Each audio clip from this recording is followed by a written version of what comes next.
हरिओम।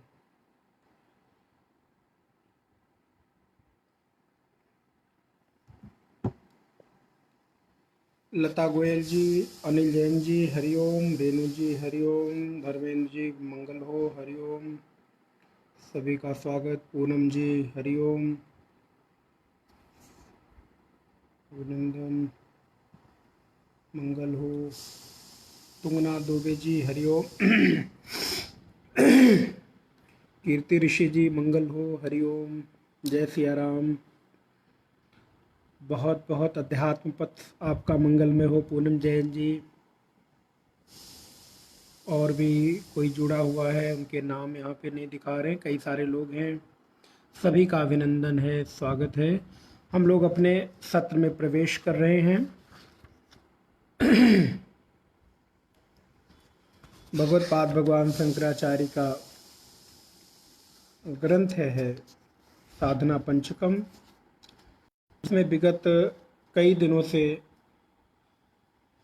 हम लोग चर्चा कर रहे हैं। मंजुला जी राधे राधे, गुरु माँ तापेश्वरी जी राधे राधे, जय सिया राम हरिओम नारायण।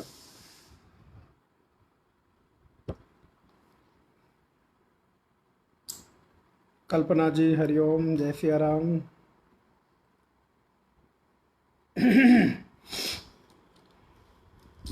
सभी का अभिनंदन।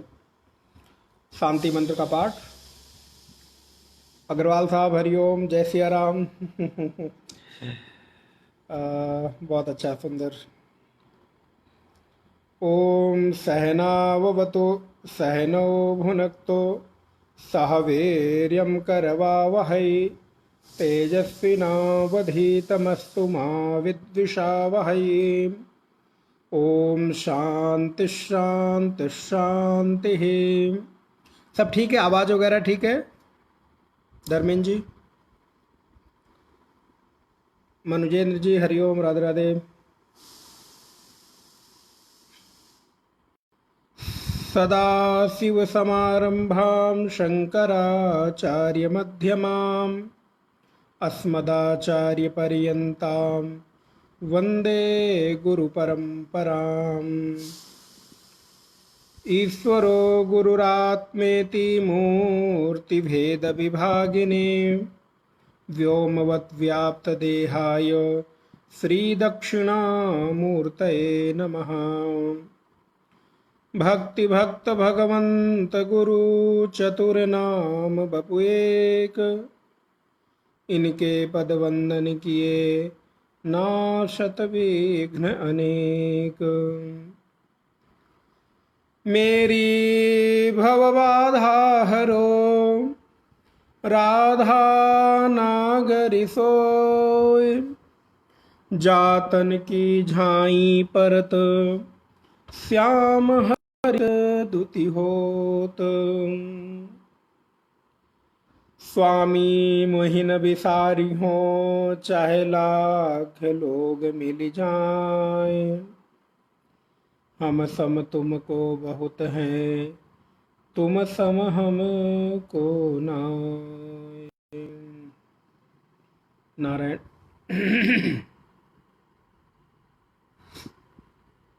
दूसरे श्लोक में हम लोग कल विचार कर रहे थे, जहाँ पर भगवत पाद शंकराचार्य कहते हैं संगः सस्सु विधीयतां भगवतो दृढ़धीयतां शान्त्यादि परिचीयतां दृढ़तरं कर्मासु संत्यज्यताम् सद्विद्वानुपसपर्यतां प्रतिदिनं तत्पादुका सेव्यतां ब्रह्मैकाक्षरमर्थ्यतां श्रुतिशिरो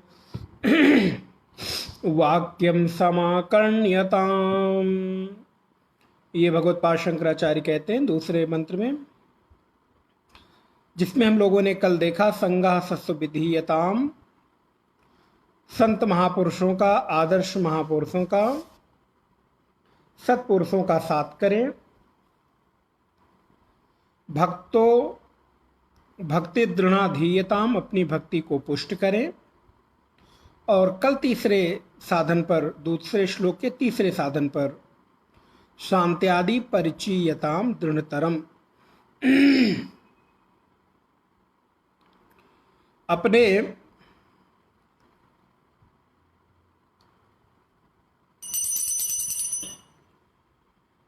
अपने साधन संपत्तियों को, आध्यात्मिक संपत्तियों को बढ़ाने के लिए मुझे कुछ साधन सामग्री की आवश्यकता होती है। दवा वाला पाउच दे दो। हमें कुछ साधन सामग्री की आवश्यकता होती है जिसको प्रत्येक साधक को लेके चलना ही पड़ता है। आज कुछ स्वास्थ्य ठीक नहीं लग रहा है, फिर भी हम लोग बात तो करेंगे, चर्चा तो करेंगे।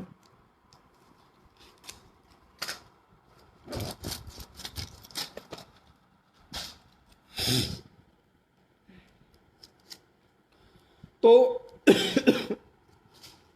अपने साधन सामग्री को हमें बढ़ाना पड़ता है, जिसमें हमने कल चर्चा किया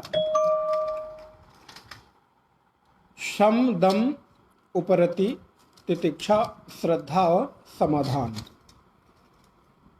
तो जिसमें शम दम उपरति तितिक्षा श्रद्धा,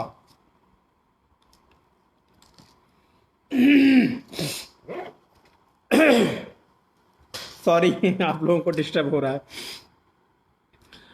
तितिक्षा पर हम लोगों ने कल चर्चा की, काफी देर तक चर्चा की। उसके बाद आज भी मेरे पास एक प्रश्न आया है और प्रश्न बड़ा ही उत्तम है। यद्यपि वो प्रश्न कल के ही प्रवचन के रूप में किया है और हमारे बड़े ही एक वरिष्ठ साधक हैं, बड़े ही श्रद्धा भाव से सत्संग करते हैं और बहुत अच्छी भावना के साथ। इस समय दिख नहीं रहे हैं, मेहता जी कहाँ गए, अभी आए नहीं हैं।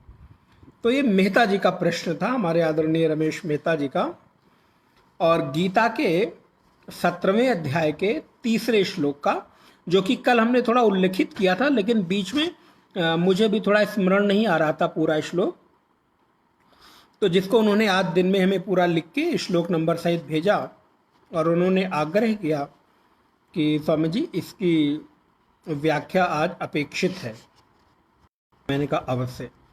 तो गीता का 7वें अध्याय का तीसरा श्लोक है, आधा मैंने कल उल्लेखित किया था, आप लोग भी चाहें तो बाद में देख सकते हैं। सत्वानुरूपा सर्वस्य, अभी आए नहीं मेहता जी, उन्हीं के प्रश्न का उत्तर दे रहा हूं, बाद में दूं वो आ जाए तो, या वो बाद में सुन लेंगे, जैसा भी होगा। सत्वानुरूपा सर्वस्य श्रद्धा भवति भारत, श्रद्धा मयोयम पुरुषः यो यश्रद्धा स एव सः। ये प्रश्न उनका ये था कि इस श्लोक को थोड़ा व्याख्यायित कर दे। अब देखिए सीधा सीधा इस श्लोक का अर्थ जो कृष्ण करते हैं गीता में, कह रहे हैं, कृष्ण कह रहे हैं, हे भारत, जो सभी मनुष्य हैं, सत्वानुरूपा सर्वस्य श्रद्धा भवति भारत, सभी मनुष्यों की जो श्रद्धा है उनके अंतःकरण के अनुरूप होती है। श्रद्धा मयोयम पुरुषः, जो पुरुष है वो जैसी श्रद्धा करता है वैसा हो जाता है। यो यह श्रद्धा स एव सा, अर्थात जिसकी जैसी श्रद्धा होती है वो वैसा ही होता चला जाता है, अर्थात उसके जीवन में वैसी ही प्राथमिकताएं बनती चली जाती हैं। इसको मैंने अभी शायद कहीं किसी दिन प्रवचन में भी कहीं किसी को कोट किया था। तो इसका अर्थ इतना समझना चाहिए, आज की भाषा में मैं कहूं,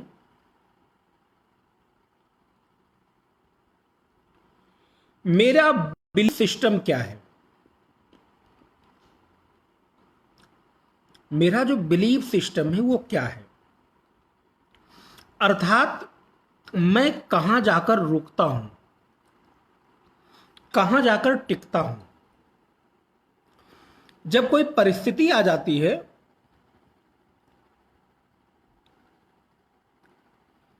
जैन साहब संभव हो तो मेहता जी को सूचित कर दें।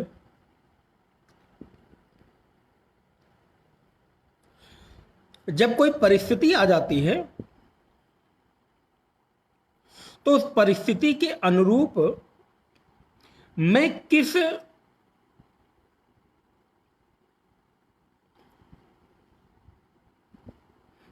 तरह से उस परिस्थिति को हैंडल करता हूं। सपोज मेरे सामने कोई सिचुएशन आ गया, कोई ऐसी परिस्थिति आ गई जो प्रतिकूल है, जो विपरीत है, तो ऐसी स्थिति में मैं कहां से समाधान निकालने का प्रयत्न करता हूं। ध्यान दीजिएगा, बहुत समीचीन और बहुत ही उपयोगी प्रश्न है। कई बार लोग प्रश्न करते हैं मुझे पर्सनल, तो मैं उनको जवाब देता हूं, लेकिन कई बार लगता है कि उन प्रश्नों का उत्तर यदि आप लोगों के साथ करूं तो सबको लाभ मिलेगा, इसलिए मैं यहां पे सामूहिक रूप से दे रहा हूं।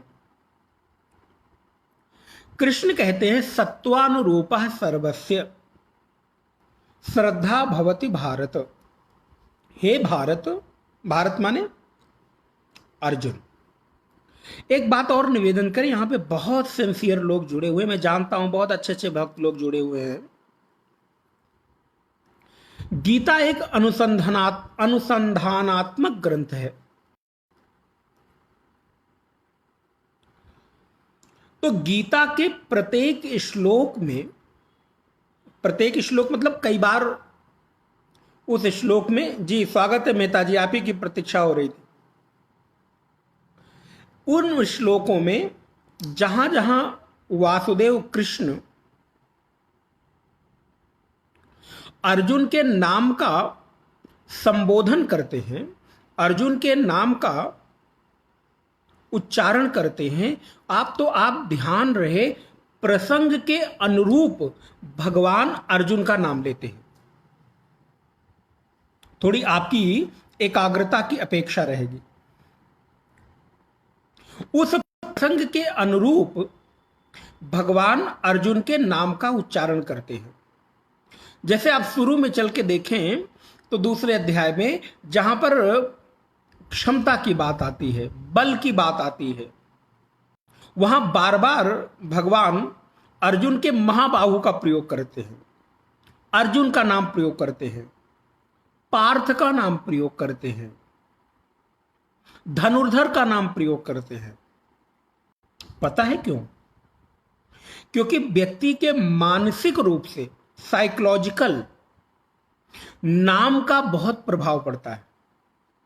जब हम किसी के नाम को प्यार से पुकारते हैं, किसी के नाम को क्रोध से पुकारते हैं, किसी के नाम को लज्जापूर्वक पुकारते हैं, ध्यान देना, प्रत्येक भाव के पुकार में उस व्यक्ति की मना स्थिति का परिवर्तन होता है। ध्यान दीजिएगा, प्रत्येक भाव की पुकार में उस व्यक्ति की मना स्थिति का परिवर्तन होता है। जब अर्जुन को भगवान कहते हैं धनुर्धर अर्जुन, पार्थ अर्जुन, गांडीवधारी अर्जुन, हे महाबाहो, तो पता है अर्जुन के भीतर सोई हुई जो वीर वृत्ति है, अर्जुन के भीतर सोया हुआ जो पौरुष्य है, अर्जुन के भीतर सोई हुई जो वीरता है, वो जाग जाती है। जब कहते हैं हे महाबाहो, तो उठ, और निमित्त मात्रम भव सभ्य साचिन। जब अर्जुन को भगवान कहते हैं हे सभ्य साची, हे गुड़ाकेश, मैंने कितने सारे संबोधन आपको दे दिए। तो मानो अर्जुन के भीतर वो एक जो जज्बा है,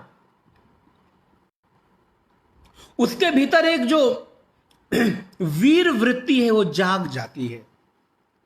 इसीलिए आप देखिएगा हमारे जो आर्मी के जवान हैं, मिलिट्री के लोग हैं, एयरफोर्स के लोग हैं, पुलिस के लोग हैं, उनके साथ हमेशा जब कोई आदेश देना होता है तो उस आदेश में कभी भी आवाज में नरमी नहीं होती, उसमें एक रौब होता है। और अगर एक चौकी से दूसरी चौकी पर कोई आदेश पारित होता है या एक जगह से दूसरी जगह के माध्यम से जब सूचना भेजी जाती है, तो आपने देखा होगा, सुना होगा मिलिट्री में, हमारे आर्मी के जवानों में, उसके बाद वो कहते हैं ओवर, ये गाड़ी यहां से निकल गई है, आप इसको देखें, ओवर। इसका मतलब क्या हुआ कि आपके बोलने के अंतिम स्वर तक आपका जो जज्बा है, आपकी जो वीर वृत्ति है, जो क्षत्रिय धर्म है, ध्यान रहे, क्षत्रियत्व का धर्म है, उसमें तनिक भी संदेह ना हो। इसलिए हमारे आर्मी में, फौज में, एयरफोर्स में, तीनों सेनाओं में, जल थल और नभ, तीनों सेनाओं में कोई भी व्यक्ति किसी भी जाति से, किसी भी वर्ण से गया हुआ हो, लेकिन असल में वो क्षत्रिय ही है, क्योंकि वो रक्षा का कार्य कर रहा है। और जिसके भीतर क्षत्रियत्व धर्म की प्रधानता होगी वही व्यक्ति वहां तक पहुंच सकता है। जिसके भीतर क्षत्रियत ना कहूं, शायद सीमित हो जाए, मैं ऐसा कह देता हूं, जिसके भीतर वीर वृत्ति की प्रधानता होगी वही वहां तक पहुंच सकता है, उस रौब को बोल सकता है और उस रौब को संभाल सकता है। नहीं तो जो भीरू लोग होंगे, भीरू, वो लोग उस रौबदार भाषा को सुन भी नहीं सकते, बोल भी नहीं सकते और संभाल भी नहीं सकते। इसलिए उस आर्मी की रक्षा में सम्मिलित होने वाले प्रत्येक व्यक्ति से उस वीर वृत्ति की अपेक्षा की जाती है। वहां कमजोरी नहीं, वहां कायरता नहीं, वहां आपकी आवाज से लेकर, आपके वेश से लेकर, आपके पहनावे से लेकर, आपके आचरण से लेकर, आपके व्यवहार से लेकर हर जगह वीरता प्रकट होनी चाहिए, हर जगह वीरता का निखार आना चाहिए। यह अपेक्षित होता है और यही प्रशिक्षण दिया जाता है, इसी को ट्रेनिंग कहते हैं। वहां ट्रेनिंग किस बात की दी जाती है? इस बात की कि आपके भीतर की सोई हुई जो क्षत्रिय तो धर्मता है, आपके भीतर जो वीरता की वृत्ति है, उस वीरता की वृत्ति को जागृत किया जा सके। जब वो कहता है, अब मैं यहां पे कहते हुए कई बार ऐसा भाव आता है, एक सैनिक ने दूसरे सैनिक को कोई वायरलेस पे कोई मैसेज दिया, संदेश दिया, और उसके बाद, उस संदेश के बाद जब वो ओवर कहता है तो हमें लगता है कि उस ओवर में और अधिक वीरता प्रकट होती है। ये कहीं ना कहीं साइकोलॉजिकल है, मानसिक है, कि मैं तुम्हें संदेश देते हुए किंचित भी घबरा नहीं रहा हूं, बल्कि मेरे भीतर इतना जज्बा है कि इस परिस्थिति को जीतने मैं समर्थवान हूं और तुम्हें भी ऐसा समर्थवान बनना है। यह वीरता की वृत्ति की जागृति है, क्षत्रियत्व के धर्म की जागृति है। कोई क्षत्रिय घर में पैदा हुआ और यदि उसके भीतर वीरता की वृत्ति नहीं है तो नारायण कदाचित उसके लिए जीवन में सोचनीय है। कोई ब्राह्मण हो और उसको वेद के प्रति लगाव ना हो, धर्म प्रति लगाव ना हो, कोई वैश्य हो, उसको भरण पोषण और समाज की जिम्मेदारी का भाव ना हो, मन में वृत्ति ना जागे, तो जरा सोचनीय है। इसलिए जब धीरे धीरे विषय में आए, जब अर्जुन को भगवान पुकारते हैं, नाम लेते हैं, तो प्रसंग के अनुसार नाम लेते हैं। इसलिए मैंने आपको निवेदन किया, आपको भी नाम के पीछे का जो साइकोलॉजिकल एक चक्र है, एक जो साइकोलॉजिकल वैज्ञानिकता है, उसके आधार को समझना होगा। बार बार अर्जुन के नाम लेने की जरूरत क्या है? क्यों नाम ले रहे हैं? लेकिन आप विचार करके देखेंगे प्राय हर प्रसंग में बार बार अर्जुन का नामोच्चारण करते हैं, संबोधन करते हैं। हे अर्जुन, हे गुडाकेश, हे पार्थ, हे धनुर्धर, हे महाबाहो। क्यों? हे धनंजय आदि आदि नामों का। क्योंकि नाम के पीछे एक बहुत बड़ी मानसिक रूप से भावना जुड़ी होती है, तादात्म्य होता है। अभी यहां पर मेरे पास जितने भी लोग हैं उनमें अगर चार प्रकार के चार एक ही नाम कोई हो, मान लो राम नाम का कोई चार आदमी हो, तो मैं कहूं हे राम जी सुनो, तो शायद चारों के मन पे प्रभाव पड़े, लेकिन थोड़ा सा पड़े, किंचित पड़े, उतना ध्यान न दे। लेकिन जब मैं किसी को स्पेसिफिक ये कहूं कि अरे कानपुर वाले राम जी, दिल्ली वाले राम जी, या मेरे प्रिय राम जी, या कहीं कहीं जिसको मैं जानता हूं, उसको जब मैं स्पेशल उसका नाम लेकर ये बोलूं कि जरा सुनो, तो उसका अटेंशन कितना होगा। या किसी और का ले लूं, मोहन का ले लूं, रमेश का ले लूं, दिनेश का ले लूं, श्याम का ले लूं, कुमार का ले लूं, किसी का भी ले लूं, कितना फर्क पड़ता है। फिर क्या होता है, अटेंशन आ जाती है। जो मेरी अटेंशन इधर उधर डाइवर्ट हो रही थी, वो कहीं ना कहीं एक जगह एकाग्र हो जाती है। इसलिए भगवान कहते हैं अर्जुन, अब जो प्रश्न का श्लोक है वो देखिए कि सत्वानुरूपा सर्वस्य श्रद्धा भवति भारत। भारत माने, भा माने प्रकाश, भा माने ज्ञान, भा माने जिसके भीतर उस ज्ञान की दिव्यता हो, और रत माने जो उसमें लगा हुआ हो। तो जो ज्ञान में रत है, जो ज्ञान रूपी प्रकाश में रत है, उसको भारत कहते हैं। और इसीलिए हमारे देश का नाम भारत है। वो भरत, शकुंतला के पुत्र भरत के नाम पे भारत पढ़ाई हम लोगों को पढ़ाया गया है। लेकिन महाराज उससे पहले भी इस देश का नाम भारत था, आर्यावर्त था। उससे पहले भी इसको भारतवर्ष कहा जाता था, भारत देश इसकी संज्ञा थी। केवल किसी ऐतिहासिक पुरुष भारत, शकुंतला के, दुष्यंत के, ऐसा कुछ एक कथा है ना कि वो सिंह के दांतों के, सिंह के बच्चों के साथ खेला करता था, सिंहनी का दूध पिया करता था, इसलिए उस भरत के पुत्र, हाँ स्वीकार है, वो भी एक कारण हो सकता है उसके नाम पे भारत, भरत के नाम पे भारत पड़ा। नहीं नहीं, अगर उस भरत का नाम होता तो उससे पहले उस भागवत के 5वें स्कंद में जाइए, जिस जड़ भरत की कथा आप सुनते हैं, जिसको राजा रहुगढ़ कहते हैं, जो साधना के क्रम में अगले जन्म में जड़ भरत बने हैं, के नाम पे इस देश का नाम भारतवर्ष पड़ा है। नहीं तो इस भूमि में, इस प्रकृति में, इस धरा में वो दिव्यता है मेरे भाई। इस भारत भूमि में वो दिव्यता है, एक क्षेत्र विशेष। आप कहेंगे फिर विदेश में रहने वाले, अमेरिका में रहने वाले क्या मूर्ख है? नहीं नहीं, आप विचार करके देखो, आपके घर के पूरे घर के एनवायरनमेंट में और आपके पूजा के घर में, दोनों में आपको फर्क महसूस होता है कि नहीं होता है? चलो एक प्रैक्टिकल उदाहरण करके देखो। आपका घर 10 बेडरूम का है, मैं छोटा क्यों कहूं, कम से कम 10 तो मान के चलो।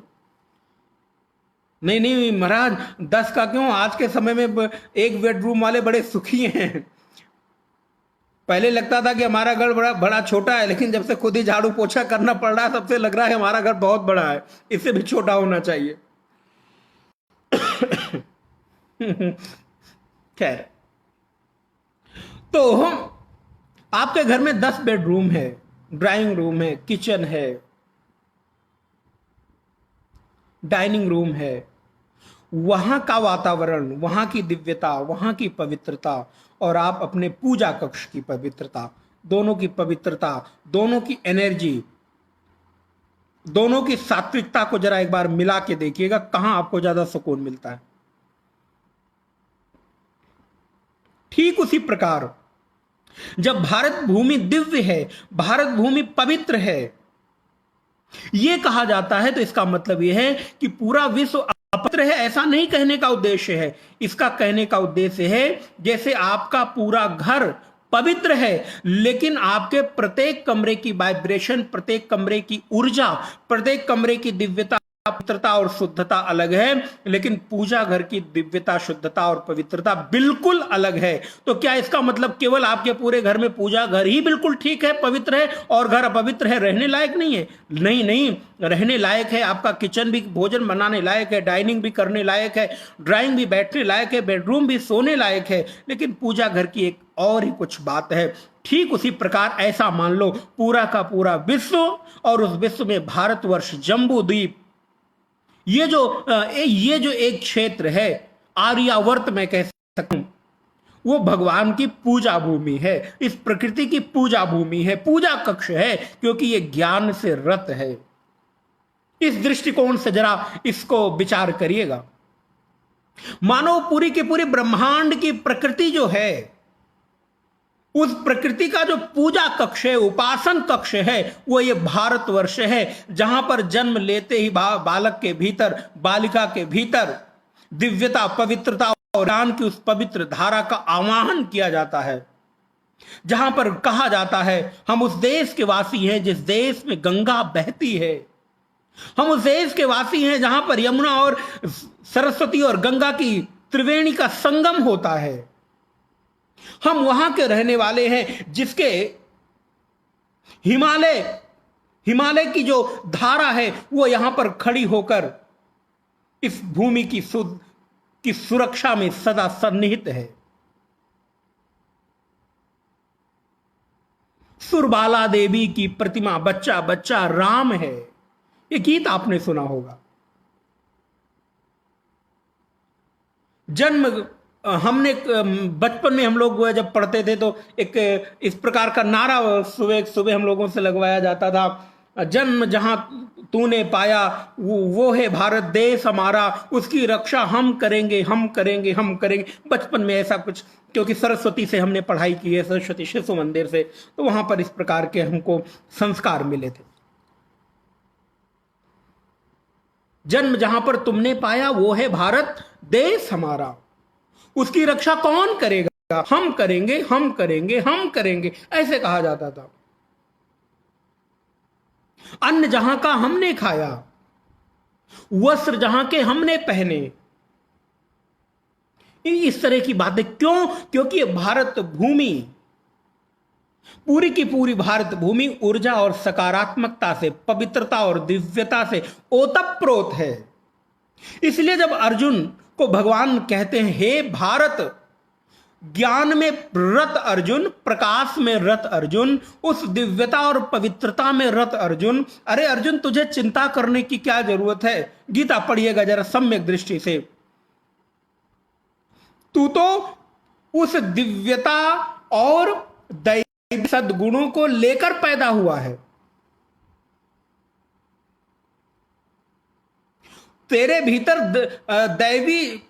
दैवीय जो संपत्ति है, दैवीय जो गुण है, अभिजातोऽसि पांडव, तू तो जन्म लेते ही पैदा हुआ है, उनको लेकर पैदा हुआ है। तुझे चिंता करने की जरूरत क्या है? तो केवल निमित्त मात्र बनकर नृत्य जैसे जैसे हो रहा है वैसे वैसे उसमें सहयोग कर।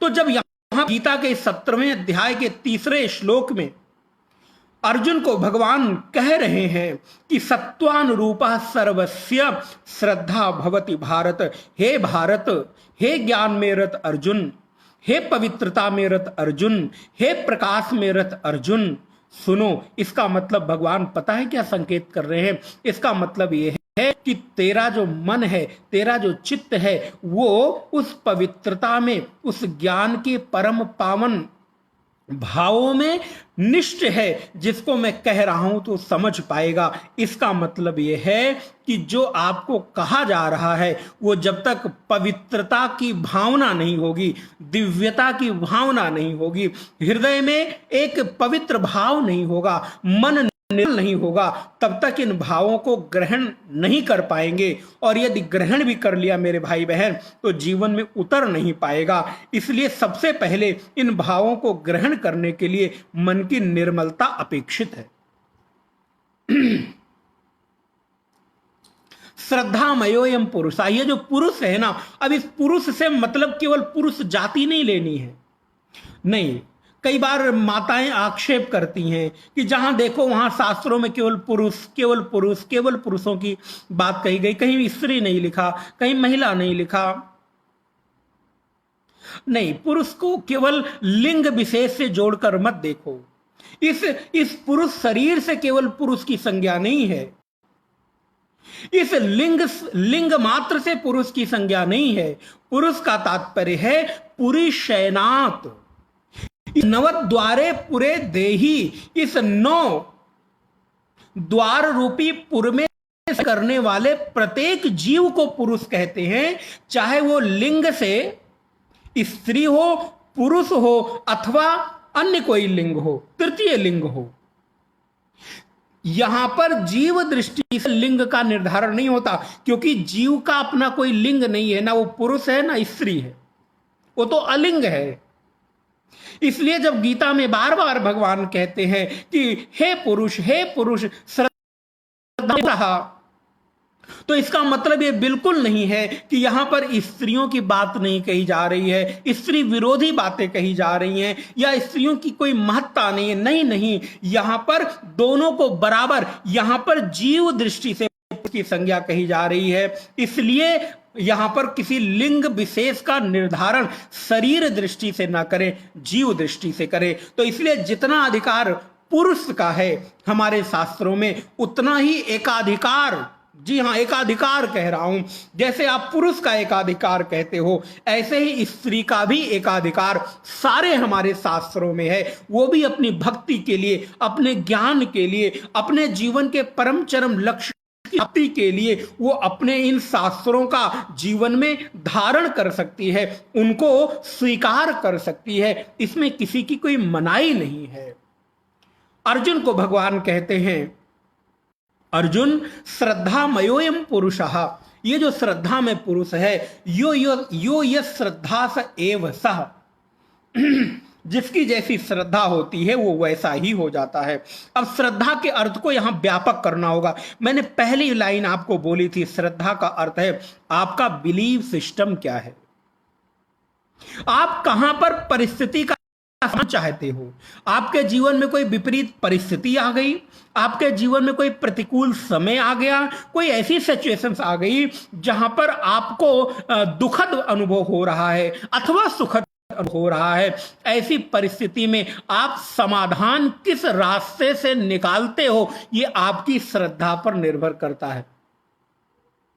आपका समाधान निकालने का अंतिम देखिए, कई बार जीवन में कुछ परिस्थितियों के साथ समझौता करना पड़ता है, और ये करना भी चाहिए, क्योंकि ये जीवन है और इस जीवन को जीने का हमें पूरा अधिकार है। और इस पूरे अधिकार का हमें संयोजन करना, और संयोजन भी कैसे, सुंदरता पूर्वक संयोजन करना, ये मनुष्य मात्र का अधिकार है, स्त्री पुरुष का अधिकार है। इसलिए कई बार जीवन में सुंदर संयोजन करने के लिए हमें कुछ चीजों का सहारा लेना पड़ता है। कई बार ऐसी भी चीजों का सहारा लेना पड़ता है जो कई बार कृत्य नहीं है, जो वांछनीय नहीं है, करने योग्य नहीं है, लेकिन क्या करें, यह विवशता है। आप ध्यान रहे, कई बार की स्वेच्छा से नहीं करता, विवशता के कारण करता है, और यह विवशता आपको स्वीकार करनी पड़ेगी। आप चाहते नहीं हो कि मैं ऐसा समाधान निकालूं, लेकिन आपकी परिस्थितियों की वशता, आपकी परिस्थितियों का दबाव आपको ऐसे समाधान लेने के लिए विवश कर देते हैं, बाध्य कर देते हैं, तो आपको समाधान ऐसा लेना ही पड़ता है। लेकिन ध्यान रहे, अगर आप वैसे समाधान को लेते हैं और बार बार उसी समाधान में आपकी बुद्धि रच पच जाती है, तो एक ना एक दिन आपका जीवन भी उसी अनुरूप हो जाएगा।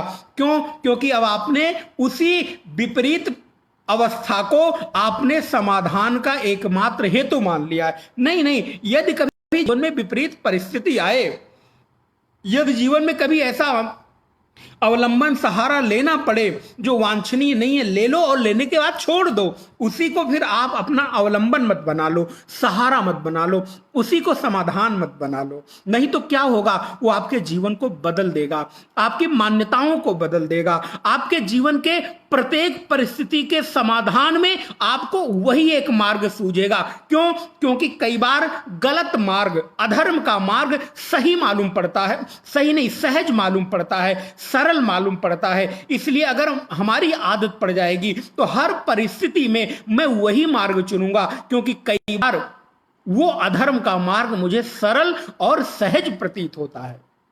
आप यदि बात को पकड़ पाए तो पकड़िएगा।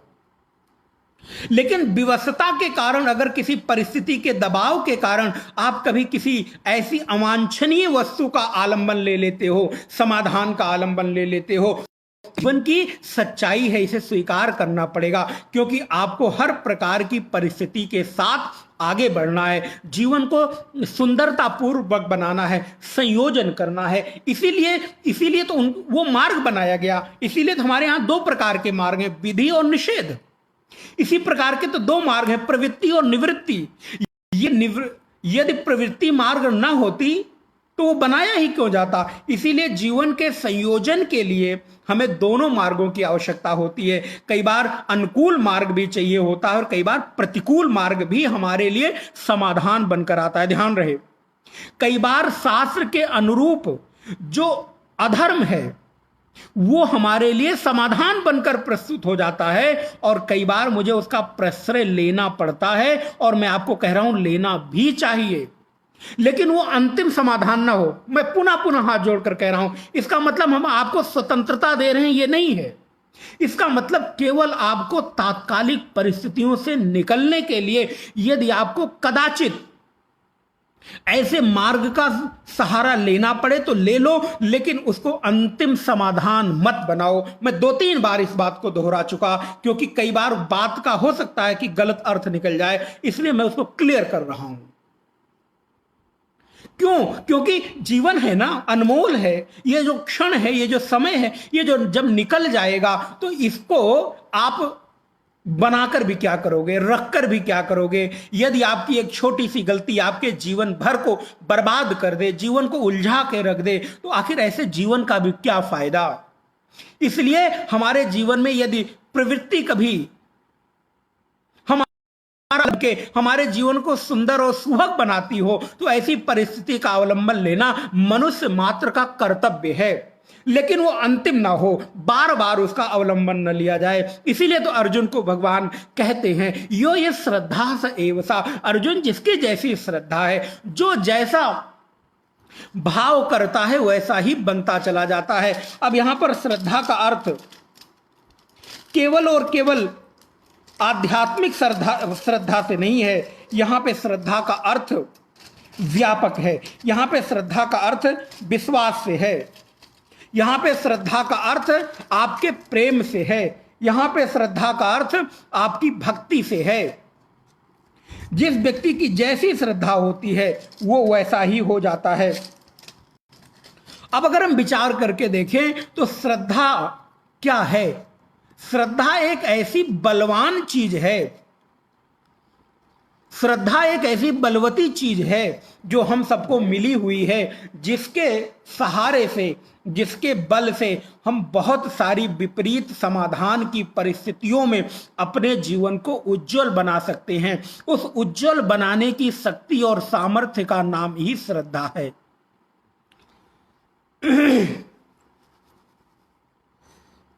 गला थोड़ा खराब हो रहा है बार बार।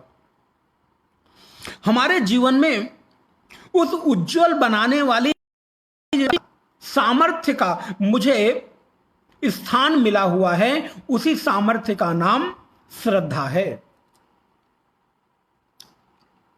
इसलिए इस श्रद्धा के तत्व को मुझे समाधान के रूप में भी लेना चाहिए। ध्यान रहे, आपका प्रश्न था मेहता जी, श्रद्धा को कई बार मुझे समाधान के रूप में भी लेना चाहिए। कई बार मेरी बलवती श्रद्धा मेरे जीवन के विपरीत क्षणों से मुझको निकालकर बाहर करती है, और कई बार नहीं, मैं तो कहता हूं शायद हमेशा ही। आप विचार करके देखिएगा, आपकी श्रद्धा में इतना सामर्थ्य होता है, इतना बल होता है कि वो आपको निकालकर बाहर खड़ा कर देती है। जो परिस्थितियां मुझे अबूझ लग रही थी, जो परिस्थितियां मुझे इतनी जटिल लग रही थी, जिसके बारे में मुझे कोई कल्पना भी नहीं थी, उससे भी मेरी जो सात्विक श्रद्धा है, श्रद्धा का जो बल है, श्रद्धा की जो शक्ति है, वो निकालकर तट पर खड़ा कर देती है, किनारे खड़ा कर देती है। ऐसी श्रद्धा को बार बार कृष्ण कहते हैं, अर्जुन तुम वैसे ही हो, क्योंकि तुम्हारी श्रद्धा तुम्हें उस रूप में ढाल देती है जैसा तुम बनना चाहते हो। इसलिए तुम क्या बनना चाहते हो? रत्नाकर से वाल्मीकि बनना चाहते हो? रत्नाकर से वाल्मीकि बनने के पीछे काम क्या कर रही है? केवल और केवल श्रद्धा।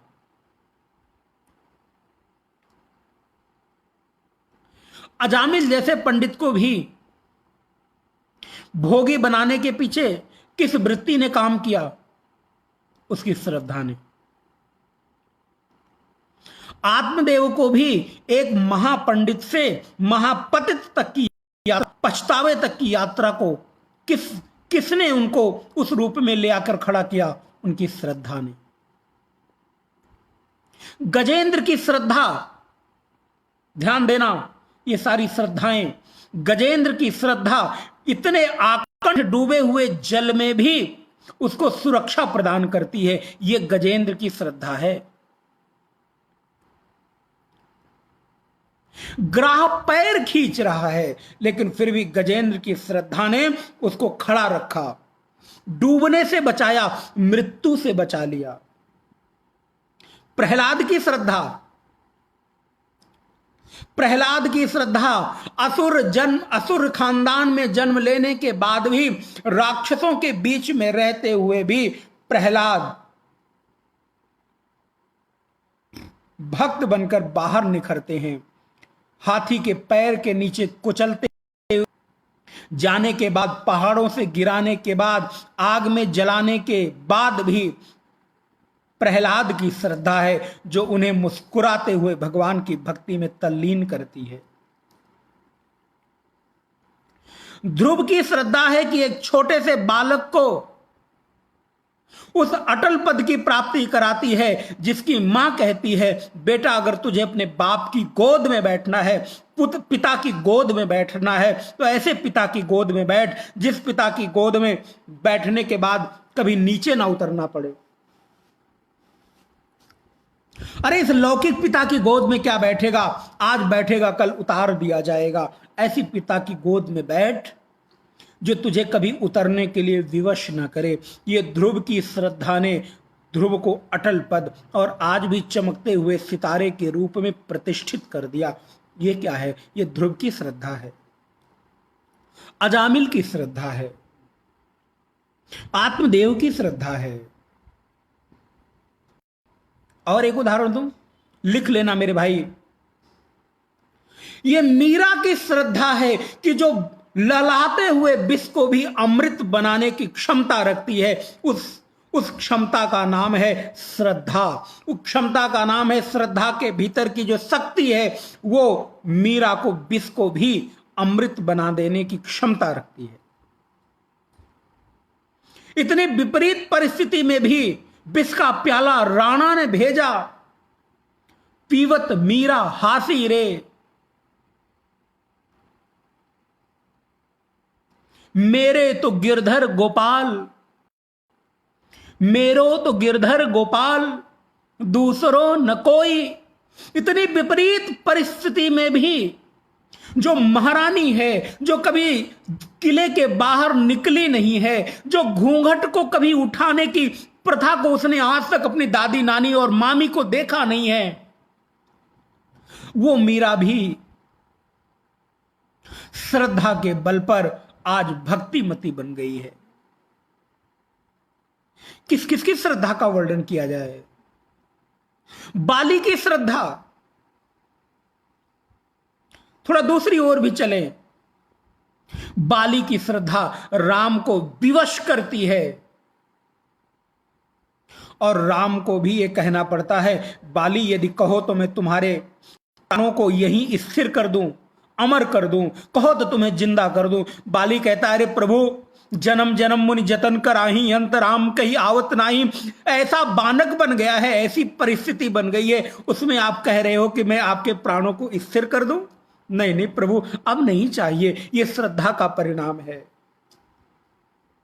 श्रद्धा का परिणाम है, अद्भुत श्रद्धा है। मैं इस उदाहरण को देकर बात आगे बढ़ाऊंगा, नहीं तो बहुत लंबी चर्चा हो जाएगी। श्रद्धा तो बहुत व्यापक है, कल भी बात हुई थी, ध्यान रखिएगा।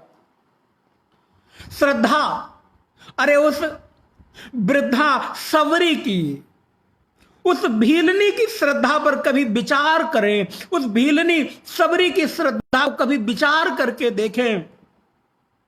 क्योंकि एक बात निवेदन करते चलूं, श्रद्धा आपको संबल देती है, श्रद्धा आपको संबल देती है, श्रद्धा आपको धैर्य देती है। इसलिए महाराष्ट्र में जाएं आप, प्राय प्रत्येक मंदिरों के द्वार पर श्रद्धा और सबूरी लिखा मिलेगा आपको। सबूरी माने होता है सब्र। श्रद्धा आपको धैर्य देती है, श्रद्धा आपके भीतर संबल देती है, श्रद्धा आपको रोक करती है, आपको श्रद्धा धारण करती है। धारण माने रोक कर रखना। श्रद्धा के भीतर वो बल है मेरे भाई कि आपको विपरीत से विपरीत परिस्थिति में भी जो संभाल ले, बचा ले, उसी को तो श्रद्धा कहते हैं। अरे आज श्रद्धा हुई, कल उखड़ गई, भैया ये श्रद्धा नहीं, ये स्वार्थ के कारण थोड़े दिन आपका दिखावा था। कल के लास्ट वाले प्रसंग को याद करिएगा जो मैंने गुरु की श्रद्धा के साथ वर्णन किया था। अरे एक गुरु में मैंने श्रद्धा की, थोड़े से कुछ अवगुण दिख गए और मैं वहां से भाग खड़ा हुआ। अरे मूर्ख कहीं के, ये तेरी श्रद्धा नहीं, ये तेरा केवल और केवल स्वार्थ था। श्रद्धा होती तो तू उसको धारण करने की क्षमता रखता।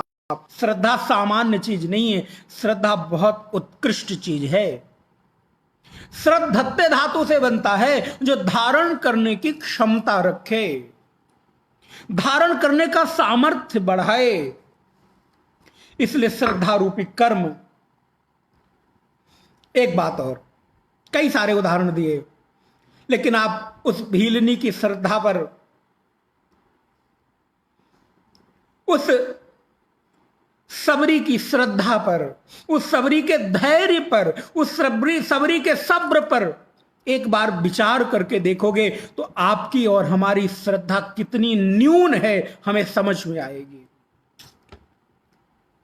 हमें लगता है कि मैं तो थोड़े से कुछ चीजों की सेवा करके बड़ा श्रद्धावान हो गया हूं। नहीं नहीं नहीं, श्रद्धा तो बड़े धैर्य और संबल की चीज है, बड़ी संभालने की चीज है। अगर श्रद्धा संभल जाए तो समझ लेना भीलनी और सबरी जैसे आपके जीवन का उद्धार सुनिश्चित है। भीलनी को गुरु वाक्यों पर श्रद्धा हो, आप जा रहे हो, मैं किसके भरोसे रहूंगी। गुरु ने कहा, ये नाम जो तू जप रही है ना सबरी, इस नाम का नामी एक दिन चलकर आएगा और इसमें अगर कोई एक कारण बनेगा तो वो तेरी श्रद्धा और तेरा सब्र।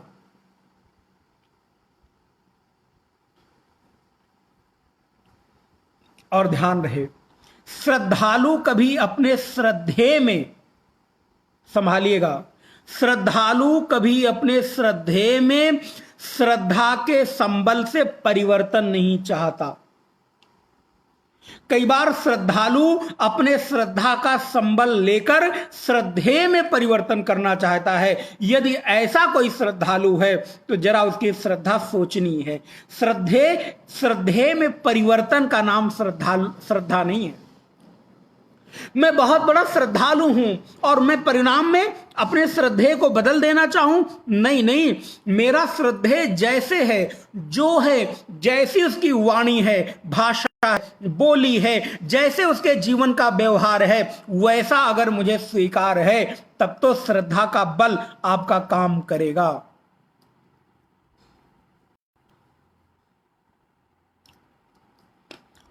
श्रद्धा ऐसी कोई चीज है जो बदल दे? नहीं नहीं। पुनः आप सुनिए, श्रद्धालु श्रद्धा का आलंबन लेकर श्रद्धे में बदलाव नहीं चाहता, बल्कि श्रद्धे जैसा है वैसा ही स्वीकार करना चाहता है।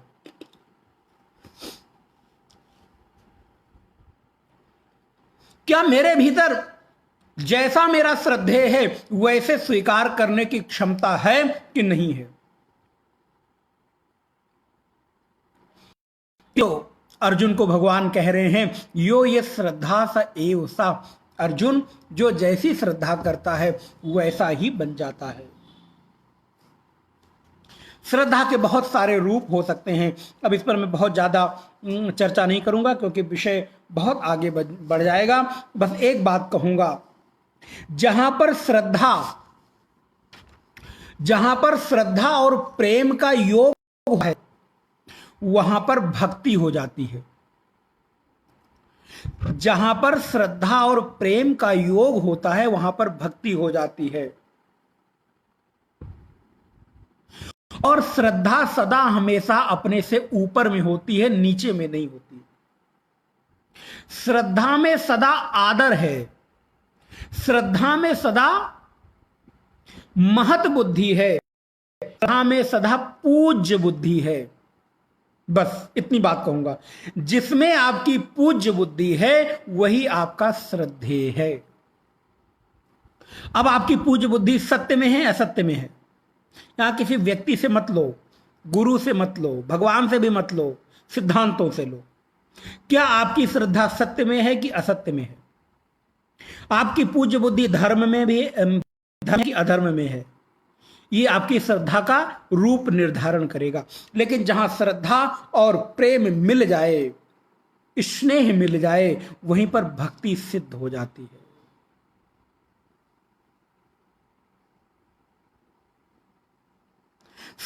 जी, समर्पण की जो पराकाष्ठा है, एक दिन शायद कहीं मैंने ही लिखा था कि आकर्षण बहुत जगह होता है लेकिन समर्पण ही जगह होता है। समर्पण की वो पराकाष्ठा, वो चरम सीमा आपको आपके श्रद्धेय के अनुरूप बना देती है। आप सत्य की श्रद्धा करते हो तो सत्यवादी बन जाते हो, आप असत्य की श्रद्धा करते हो तो असत्यवादी बन जाते हो, धर्म की श्रद्धा करते हो तो धार्मिक बन जाते हो, और अधर्म रूपी श्रद्धा करोगे तो अधार्मिक बन जाओगे। ध्यान रहे, श्रद्धा एक वृत्ति है, उस वृत्ति का विषय अलग है। अश्रद्धालु अधर्म भी श्रद्धा चाहता है, कम से कम आपकी अधर्म में भी तो श्रद्धा हो। रावण कौन है? रावण में भी श्रद्धा है, बस अंतर इतना है कि रावण की श्रद्धा का विषय अधर्म है, कंस की श्रद्धा का विषय अधर्म है, हिरण्याक्ष और हिरण्यकश्यपु की श्रद्धा का विषय अधर्म है। श्रद्धा उनमें भी है, वही मैंने कहा, उस श्रद्धा का विषय क्या है, उस श्रद्धा के भीतर आप पैक क्या करना चाहते हो।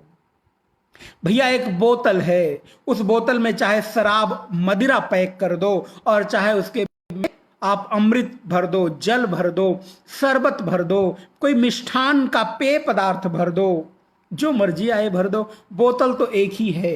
पैकिंग आप कर रहे हो, उस पैकिंग में आप पैक क्या कर रहे हो आपके ऊपर। वैसे श्रद्धा एक वृत्ति है, श्रद्धा एक आवरण है, उस श्रद्धा के भीतर आप क्या पैक कर रहे हो आपके ऊपर है। मेहता जी, आई थिंक समाधान हो गया होगा। अस्तु, आगे विषय पर चलते हैं।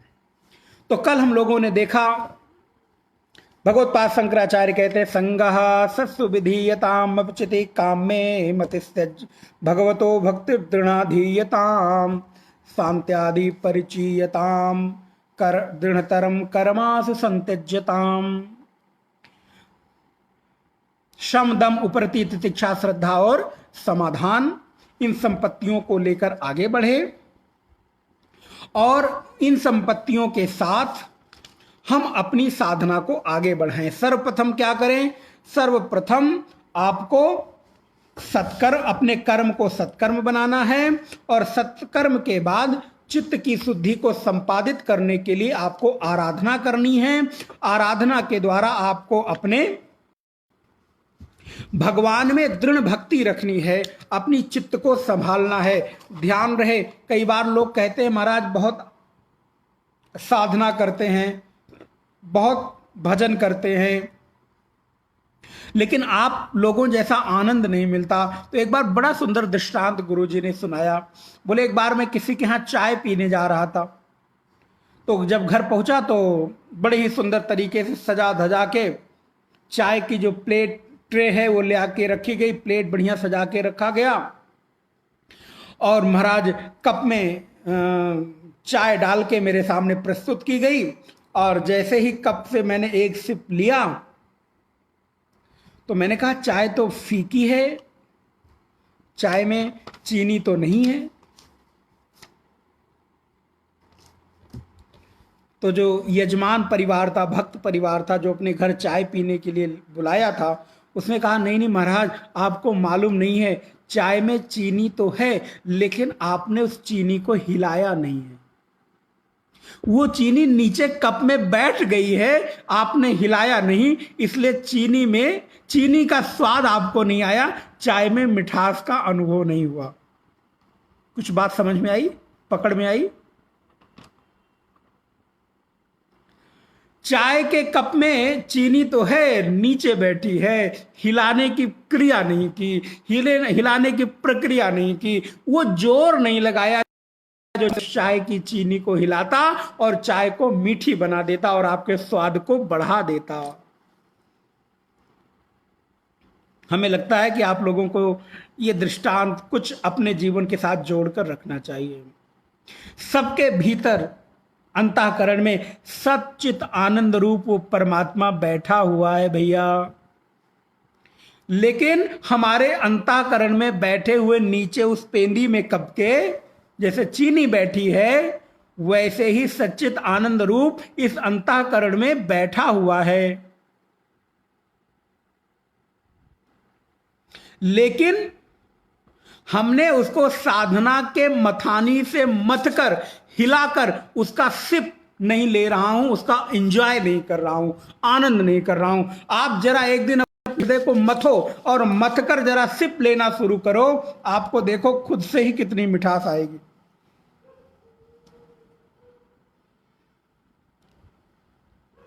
पकड़ में आई? ऐसे ही हमारे भीतर आध्यात्मिक संपत्तियां हैं, लेकिन क्या मैं उन संपत्तियों को जागृत कर पाया हूं? उन संपत्तियों को क्या मैं उजागर कर पाया हूं? अगर नहीं कर पाया हूं तो जीवन भर चाय पीते रहोगे, फीकी ही अनुभव होगी। अर्थात जीवन भर भजन साधना उपासना करते रहोगे, वो मिठास का आनंद नहीं आएगा। अच्छा, अगर मैं न हिला पाऊं तो क्या करूं? मैं न घोल पाऊं तो क्या करूं? बोले जरा किसी गुरु के वचनों के माध्यम से, और ध्यान रहे घोलने में, उस चीनी को हिलाने में कभी कभी जोर भी लगानी पड़ती है। अगर चीनी नीचे जम जाए तो कभी कभी आपको गुरु के कठोर वचनों से हृदय को मथ लेना चाहिए। गुरु का कठोर वचन आपके हृदय को हो सकता है कभी मथ दे, तो भीतर नीचे बैठी हुई जो भीतर की चीनी है, स्वाद है, सच्चित आनंद रूप परमात्मा है, ऊपर आ जाए, घुल जाए और आपको उसका स्वाद मिल जाए। लेकिन यदि ऐसा नहीं कर सकते तो परिणाम होगा कि परमात्मा आपके भीतर ही बैठा रहेगा और आप फीके छूछे इस दुनिया से चले जाओगे, लेकिन मिठास का आनंद आपको नहीं मिलेगा। अब आप श्लोक में आगे बढ़े, मैं जल्दी जल्दी आगे बढ़ता हूं, ये श्लोक को आज कम से कम पूरा कर देता हूं। सद्विद्वान उप सपर्यताम प्रतिदिनम। देखो भैया, फिर क्या करें? जब अपने भगवान में खूब भक्ति हो जाए, श्रद्धा लेके गुरु चरणों में जाना। आप क्रम देखना, तोड़ दे मेरे अंतःकरण की जंजीर। क्या बात है! तो महाराज यहां पर आप साधना का क्रम देखो। भगवत पाद शंकर कहते हैं जब कर्मों का त्याग हो जाए, अपने परमात्मा में खूब अनुराग हो जाए, और उसके बाद सकाम कर्म से भी उपरामता हो जाए, अर्थात कर्म देखें अपने आप में निर्दोष हैं, लेकिन कर्म जब सकाम होते हैं तो सदोष हो जाते हैं, और कर्म जब निष्काम होते हैं तो निर्दोष हो जाते हैं। इस सिद्धांत को भी पकड़िएगा। कर्म में अपने आप में कोई दोष नहीं है, लेकिन कर्म को किस उद्देश्य से करते हैं वही सदोष और निर्दोष बन जाते हैं। जैसे मान लीजिए दही है, जस्ट एक छोटा सा उदाहरण, दही है, दही में अपना कोई स्वाद नहीं है, माने मीठे का स्वाद नहीं है, नमकीन का स्वाद। आप उस दही में नमक डालोगे तो दही मीठी नमकीन हो जाएगी, चीनी डालोगे तो वो नमकीन हो जाएगी। दही के कोई स्वाद से लेना देना नहीं है। ठीक उसी प्रकार कर्म अपने आप में निर्दोष हैं, उसमें सकामता डालते हो तो वो दोष युक्त हो जाता है, सदोष हो जाता है, और निष्कामता डालते हो तो वो निर्दोष हो जाता है। इसीलिए धीरे धीरे अपने सकाम कर्मों का परित्याग करें, और कर्मों के परित्याग के बाद क्या करें, बोले सद विद्वान उपसपर्यताम। फिर भैया किसी विद्वान गुरु के पास जाएं। ध्यान रहे, आदि शंकर इस बात का बिल्कुल जोर देते हैं। गुरु के पास तो जाओ, लेकिन कैसे गुरु के पास, बोले जो समर्थ गुरु हो।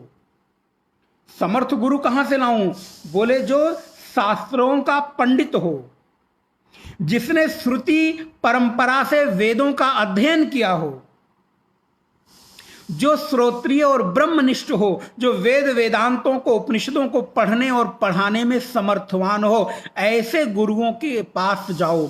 सद विद्वान, सद शब्द लगाया है, सदगुरु के पास जाओ, सद विद्वान के पास जाओ, अर्थात श्रोत्रिय ब्रह्मनिष्ठ के पास जाओ, जो अपने जीवन में शास्त्रों को पढ़कर उसका अनुभव भी किया हो, जिनकी वाणी के प्रताप से मेरे चित्त का दोष मिट जाए।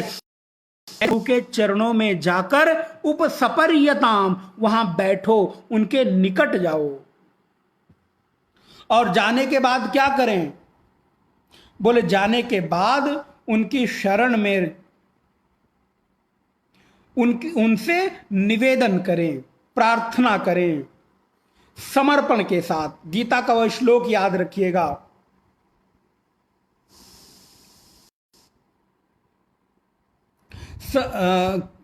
गीता के में कृष्ण कहते हैं कि उपदेक्षन्ति ते ज्ञानम ज्ञानिनस्तत्व दर्शिनः। गुरु के पास जाओ, वो गुरु आपको उपदेश करेगा। उपनिषद भी कहता है, सा गुरु, मुंडक उपनिषद, सा गुरु मेवाभिगक्षेत श्रोत्रियम ब्रह्मनिष्ठम। कैसे जाऊं, तो बोले समित पाणिम, हाथ में समित पानी लेके जाओ, अर्थात हाथ में समिधा लेकर जाओ, खाली हाथ मत जाना। गुरु के यहां कभी खाली हाथ जाने का विधान नहीं। जाऊं तो क्या लेके जाऊं, बोले श्रद्धा लेके जाऊं, जिज्ञासा लेके जाऊं, विश्वास लेके जाऊं, प्रेम लेके जाऊं, अपने मन की भावनाएं लेकर जाऊं, समिधा लेकर जाऊं, अर्थात गुरुदेव मेरी वासनाएं समाप्त हो गई। ये समिधा वासना का रूप है। आप देखें जैसे यज्ञ की भूमि में यदि गीली लकड़ी हो तो वो जलती नहीं है, तो यज्ञ में क्या चाहिए, सूखी लकड़ी चाहिए। बोले ऐसे ही आपके भीतर भी यज्ञ की तरह है। जब आपके हृदय में अंतःकरण में गुरु अपने वचनों से ज्ञान की अग्नि प्रज्वलित करेंगे, तो जब तक आपका अंतःकरण काम क्रोध लोभ रूपी दोषों से हरा भरा रहेगा, तो वहां पर ज्ञान की अग्नि आपका कुछ भला नहीं करेगी, खाली धुआं धुआं करके छोड़ देगी। लेकिन यदि आपका अंतःकरण वासनाओं से सूख गया है, तो ज्ञान रूपी वचन के श्रवण करते ही, गुरु के भावों को श्रवण करते ही आपके भीतर ज्ञान का प्रकाश, चिंगारी लग जाएगी।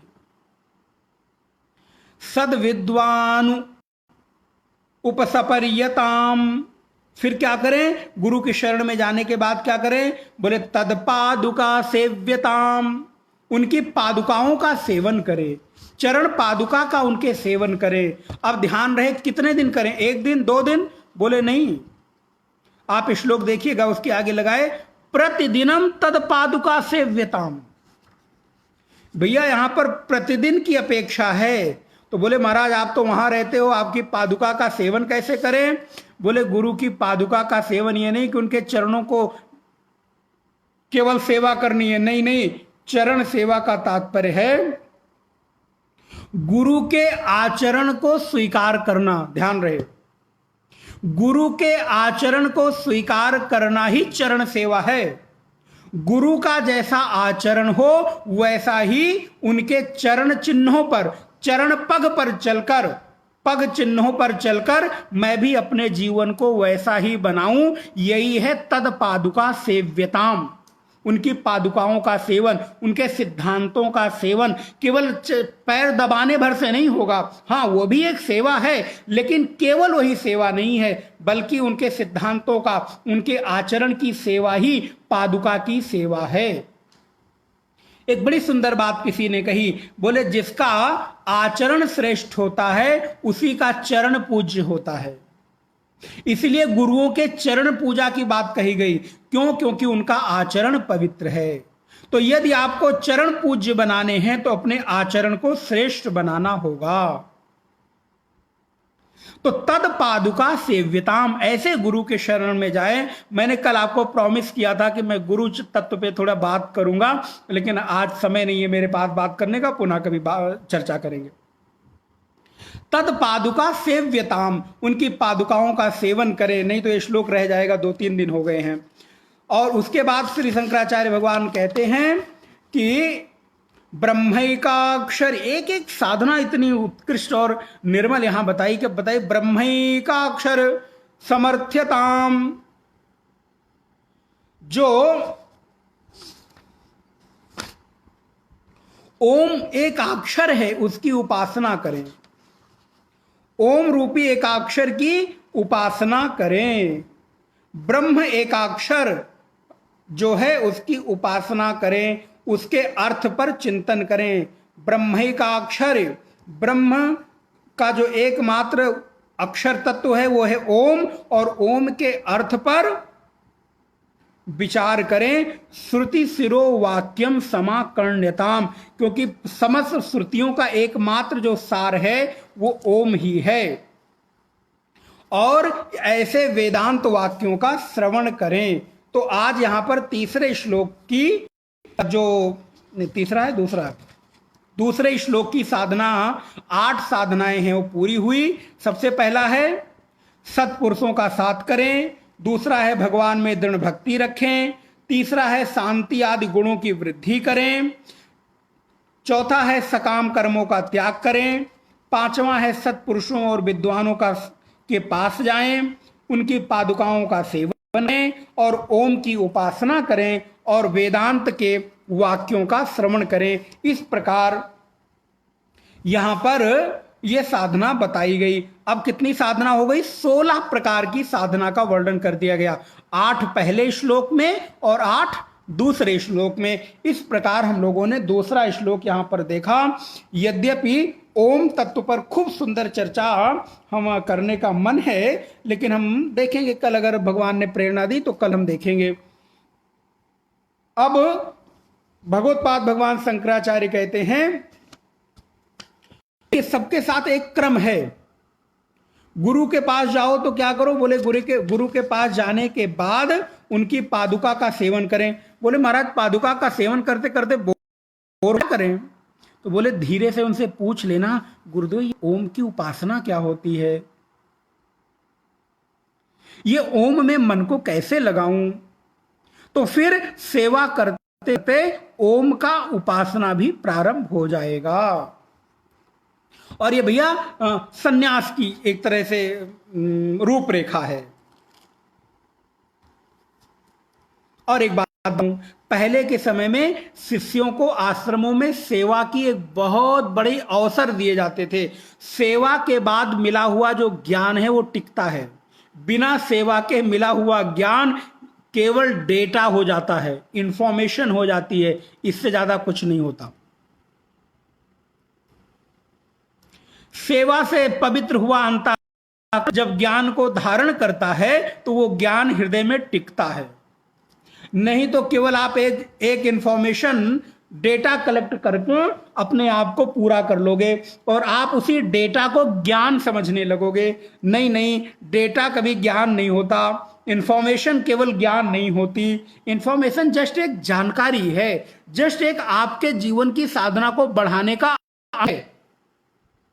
इसलिए देखिए बार बार भगवत पाद यहां पर उपदेश कर रहे हैं कि गुरु चरणों में बैठकर सेवा करके ओम की साधना का रहस्य जानो और उसके बाद वेदांत का श्रवण करो। देखो बार बार कहते हैं बिना श्रवण के कुछ नहीं हो। वेदांत, और वेदांत में क्या?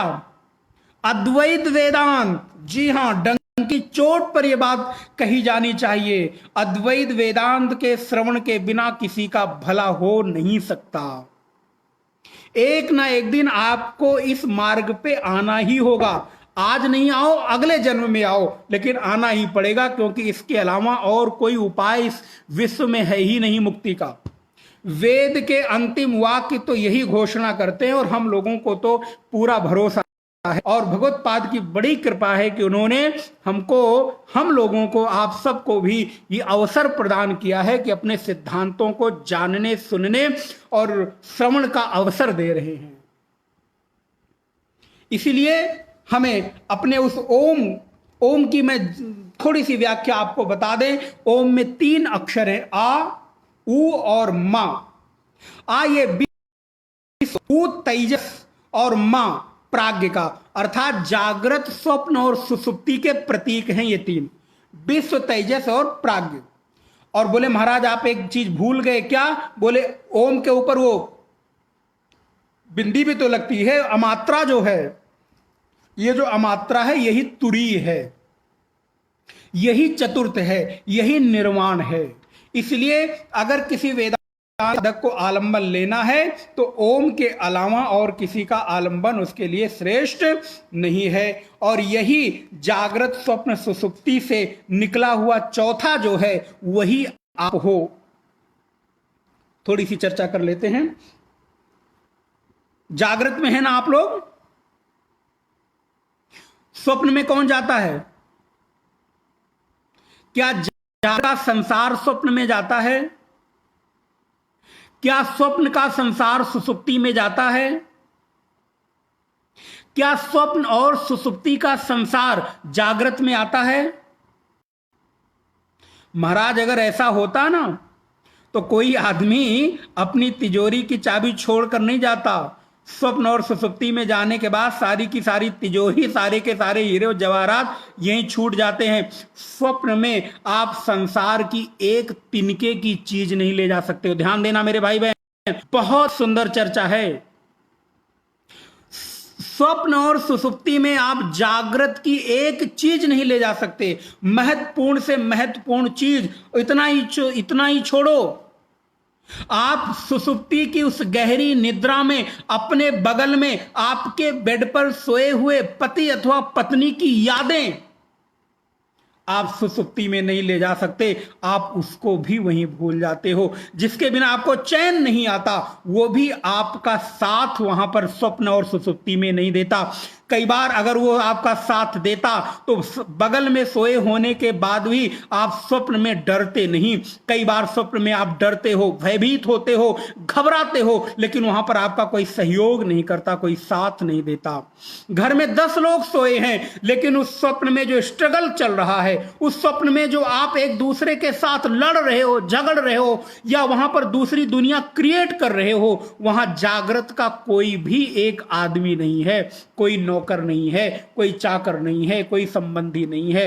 क्यों? क्योंकि जागृत की दुनिया स्वप्न में नहीं जाती, स्वप्न की दुनिया सुसुप्ति में नहीं जाती, और स्वप्न और सुसुप्ति की दुनिया जागृत में नहीं आती।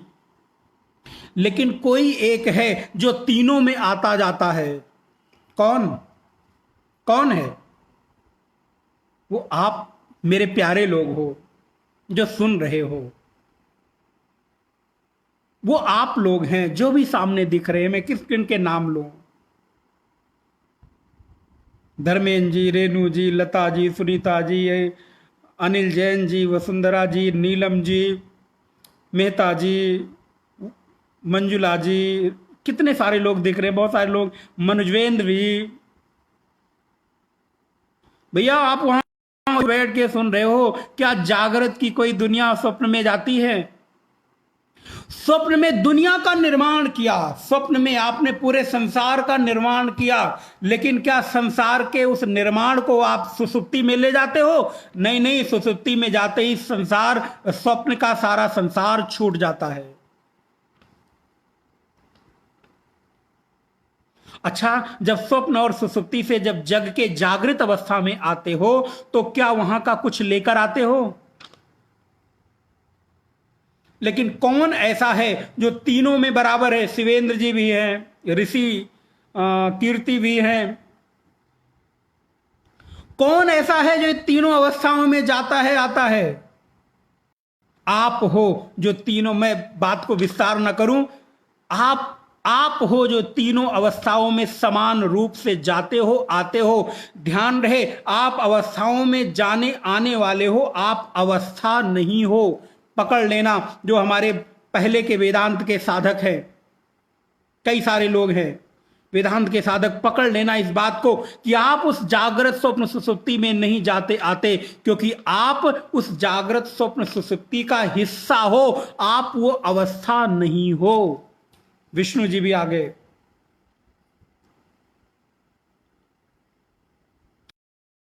आप इन तीनों से परे चौथे हो। आंख बंद करो और जरा रियलाइज करो, यही अभी वेदांत कोई रहस्य नहीं है। वेदांत तो एक एक बात ज्ञान करता है मेरे भाई, बस तैयार अंतःकरण होना चाहिए और समर्थ गुरु की वाणी होनी चाहिए। आंख बंद करके देखो, तीनों अवस्थाओं से परे एक चौथे आप हो जो तीनों अवस्थाओं में जा रहे हो, जागृत में भी, स्वप्न में भी, सुसुप्ति में भी। लेकिन जागृत और स्वप्न और सुसुप्ति ये तीनों आप में नहीं है, आप इनसे बिल्कुल परे एक चौथे हो। इसी को तो उपनिषद कहता है माया संख्या तुरीयम।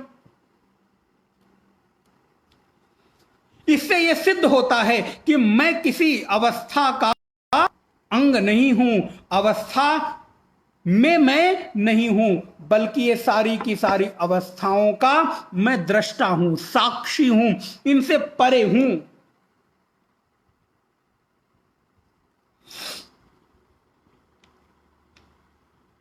समझ में आया कुछ? वही तुरी आप हो, वही ब्रह्म चेतना आप हो, वही दृष्टा साक्षी आप हो, जिसमें कभी किसी अवस्था में बदलाव नहीं होता। ये जो जागृत स्वप्न और सुसुप्ति आ ऊ और मां है, विश्व तेजस और प्राज्ञ है, आप इसके साक्षी हो, दृष्टा हो। आप तो अमात्र हो, आप में कोई मात्रा नहीं है। आप तो चिदानंद रूपः शिवोहम शिवोहम, चिदानंद रूपः शिवोहम शिवोहम। आप तो वो एक निर्विकार स्वरूप हो, जिसमें किसी भी प्रकार का कोई अवस्था, कोई प्रपंच एक क्षण के लिए भी जा नहीं सकता। आप अभी अभी विचार करके देखो, क्या जो जग रहा है उसमें कोई प्रपंच है? नहीं। एक अभी सुन रहा है और एक सुनने वाले को जान रहा है। जस्ट अभी थिंक, आप सुन रहे हो और सुनने वाले को भी आपके भीतर कोई जान रहा है, अर्थात आपके भीतर वो एक है जो आपकी समस्त क्रियाओं से बिल्कुल अलग है, परे है। बस मैं उनको दोनों को एक साथ मिला देता हूं, यही गड़बड़ हो जाती है। मैं बोल रहा हूं और मेरे बोलने को भी जानने वाला कोई है। आप सुन रहे हो, सुनने वाले को भी सुनने वाला कोई है, अर्थात आप सुन रहे हो, ये आप जान रहे हो ना। विचार करना, मैं किसी का नाम नहीं लेता, लेकिन सारे साधकों के कल्याण की बात है। आप सुन रहे हो और सुनने जान रहे हो, यही तो चतुर्थ है, यही तो अमात्रक है, यही तो दृष्टा साक्षी है जो आपके सुनने से कभी कोई प्रभावित नहीं होता। तुम गाली सुनो या सत्संग सुनो, उसको कोई लेना देना नहीं। गाली सुनोगे तो भी कहेगा हाँ मैं सुनने वाले को जान रहा हूं, और सत्संग सुनोगे तो भी कहेगा हाँ मैं जान रहा हूं कि तुम सुन रहे हो। उससे उसका कोई लेना देना नहीं। वो असंग है, निर्विकार है, उससे आपका वो आपसे कोई कभी प्रभावित नहीं होता। गाली सुनना है गाली सुनो, सत्संग सुनना है सत्संग सुनो, वो सुनेगा और उस सुनने वाले को जानेगा। यही असंग आत्मा आप हो। अहम निर्गुणो निर्विकल्पो अहम भोजनम नैव भोज्यम न भोक्ता। इस प्रपंच का एकमात्र दृष्टा साक्षी जो कभी कभी किसी से प्रभावित नहीं होता, यही संख्या चतुर्थ संख्या आप हो। यही चतुर्थ अवस्था आप हो जो जागृत, स्वप्न और सुसुप्ति से अलग है।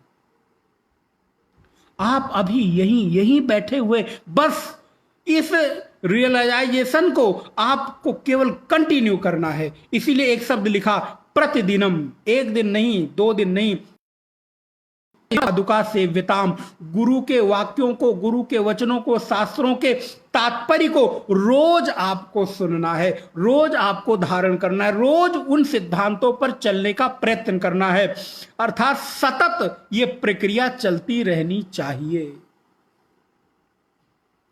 ब्रह्मैकाक्षरम अर्थ्यताम। इस ब्रह्मैकाक्षर अर्थात ब्रह्मैकाक्षर माने ओम, ओम के एकाक्षर पर, इसके अर्थ पर रोज विचार करो और श्रुतियों का श्रवण करो। देखो वेदांत में 2 प्रकार की साधना है, समय हो गया है। एक है बहिरंग साधना और एक है अंतरंग साधना।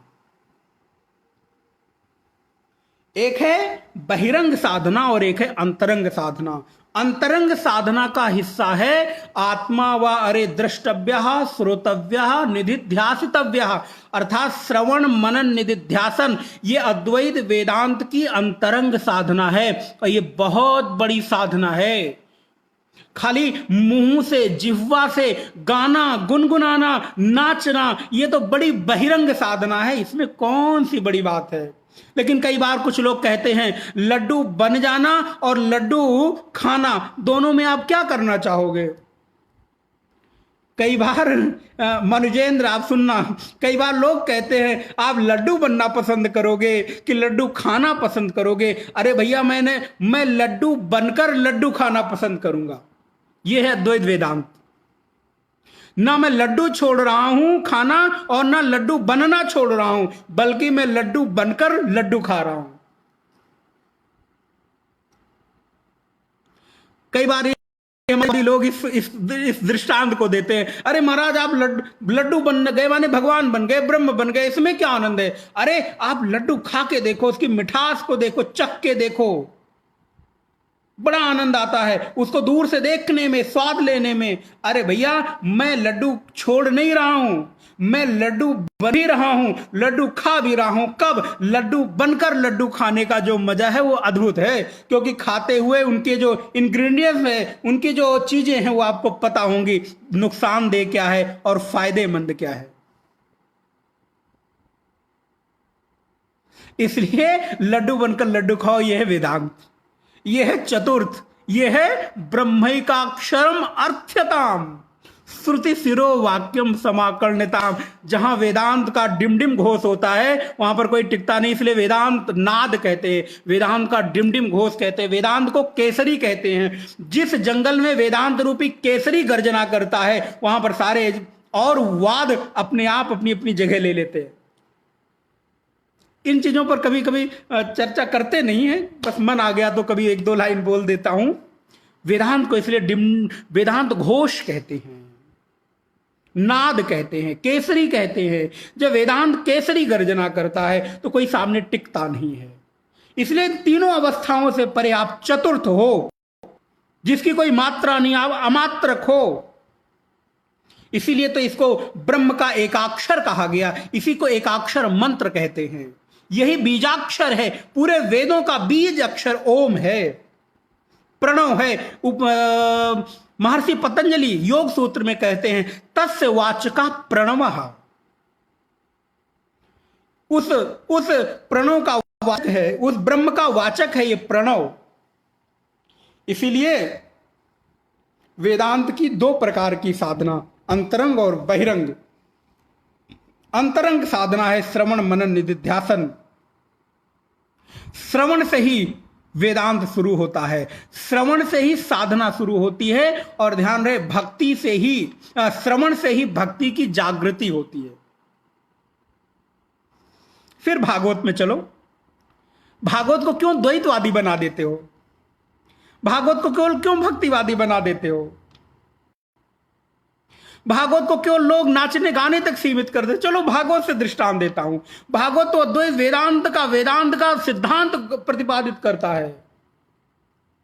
अरे भैया, वृंदावन में भक्ति के जो ज्ञान और वैराग्य पुत्र हैं, जब सो गए हैं, किससे जागे हैं? श्रवण से जागे हैं। हरिद्वार में जब नारद जी ने अनुष्ठान किया है, तो उस श्रवण के माध्यम से उनकी जागृति हुई है। जो आपकी बेहोशी है ना, ज्ञान के प्रति जो बेहोश हो गए हो, ज्ञान जो आपके भीतर बेहोश हो गया, वैराग्य जो बेहोश हो गया है, वो श्रवण से जागेगा। कई बार भक्ति वाले लोग कहते हैं कि मैं तो जागृत हूं। अरे भैया, तुम जागृत हो, तुम्हारे बेटे ज्ञान और वैराग्य तुम्हारे भीतर सोए हैं। तुम्हारी भक्ति ज्यादा दिन तक सुखी नहीं रह सकती। जब बेटे की याद आएगी तो रोना शुरू हो जाएगा, कष्ट शुरू हो जाएगा। तो उस ज्ञान और वैराग्य की जागृति कैसे हुई? जब नारद जी वहां पर श्रवण प्रारंभ कराते हैं। भक्ति सुतौ तौ तरुणो ग्रहित्वा प्रेमैक रूपा सहसा विराशित। और तो और उस कृष्ण प्रमा की जो आराधिका है रुक्मिणी, उस रुक्मिणी ने, मैया रुक्मिणी ने श्री कृष्ण महाप्रभु का वर्ण कैसे किया? श्रवण के आधार पर किया। श्रीमद् भागवत के 10वें स्कंद में जो माता रुक्मिणी का विवाह प्रसंग है, और वहां पर जो उन्होंने प्रेम पत्र लिखा है, उस प्रेम पत्र के पहले श्लोक के पहले शब्द पर ध्यान देना। बड़ी सुंदर बात कहते हैं, हे कृष्ण, मैंने तुम्हारे बारे में सुन सुनकर तुमसे प्रेम कर लिया है। और ध्यान रहे, आपका भी प्रेम भगवान को देखकर नहीं, भगवान को सुनकर होता है। सब लोग विचार करना, क्या भगवान को देखा? लेकिन आप 1 घंटे से क्यों जुड़े हुए हो? श्रवण के आधार पर। आपकी भक्ति जागती है सुनने के आधार पर, इसलिए सुनने का प्रयत्न करो। यह वेदांत का अंतरंग साधन है। वेदांत की अंतिम अंतरंग प्रारंभ होती है श्रवण से, मनन से। और सुन लेना कोई बड़ी बात नहीं, सुने हुए को गुनना, सुने हुए को मनन करना बड़ी बात है। सुनने को तो बहुत लोग सुन लेते हैं, न जाने कितना सुन लेते हैं, परिवर्तन नहीं आता। सुनने के बाद मनन से, इस पर हम कल थोड़ी चर्चा करेंगे। वेदांत की अंतरंग और बहिरंग, या फिर ऐसा भी करेंगे, इस विषय को पूरा करके एक दिन स्वतंत्र रूप से हम इस पर कुछ सत्र लेंगे, वेदांत की बहिरंग साधना, अंतरंग बहिरंग, तब उस पर चर्चा करेंगे। बहुत बहुत आप सब लोगों का धन्यवाद, आभार, अभिनंदन। समय हो जाता है, जल्दी जल्दी निकल जाता है, कोई बात नहीं, पुनः मिलते हैं। ओम पूर्णमिदं पूर्णात् पूर्णमुदच्यते पूर्णस्य पूर्णमादाय पूर्णमेवावशिष्यते। ओम शांति शांति शांति। हरि ओम। श्री गुरुभ्यो नमः। हरि ओम। सभी को बहुत बहुत धन्यवाद, थैंक यू। अच्छा, एक बात और आप लोग ध्यान से सुने, आपके लिए सूचना है। जिसकी कृपा से हम लोग अपनी वाणी को सुनने का प्रयास करते हैं, जिनका आप लोग ये दर्शन कर पा रहे हैं, पीछे देख रहे हैं, आदि जगत गुरु भगवत्पाद शंकराचार्य भगवान, कल उनका अवतरण दिवस है, उनकी जन्म जयंती है आदि गुरु शंकराचार्य की। तो कल जिनकी आप फोटो यहां देख रहे हैं, उनकी जन्म जयंती आश्रम पर 11 बजे मनाई जाएगी। यद्यपि यहां कोई आएगा नहीं, फेसबुक लाइव के माध्यम से, यूट्यूब लाइव के माध्यम से आप जुड़ सकते हैं। उनकी अष्टोत्तर नाम अर्चना के द्वारा हम लोग कल भगवत्पाद शंकराचार्य की जयंती उत्सव यहां पर मनाएंगे। आप सभी लोगों का फेसबुक लाइव में स्वागत है।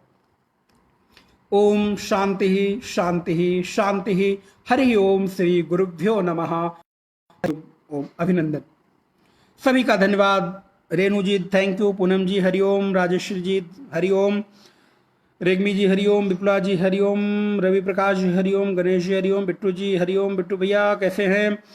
तो कुमकुम जी कैसी हैं? विष्णु जी हरिओम, ब्रसभान जी हरिओम, ब्रिजभान जी हरिओम, विनोद जी, धर्मेंद्र जी, आशीष जी, मुकेश जी, लता जी, किरण जी, सभी का अभिनंदन। बहुत सारे लोग जुड़े हैं, सभी का। दुर्गा प्रसाद जी हरिओम। सभी को बहुत बहुत अभिनंदन, साधुवाद। जिसके चेहरे, रवि प्रकाश जी हरिओम, आप सुनते हैं, आपको भी बहुत बहुत धन्यवाद। मंजुला जी हरिओम। नारायण। तीनों अवस्था को अवस्थाओं का जानकर अगर चैतन्य तत्व है तो अगर जवाब में प्रक्रिया में क्या अनावश्यक प्रश्न कर। आभार। हरिओम।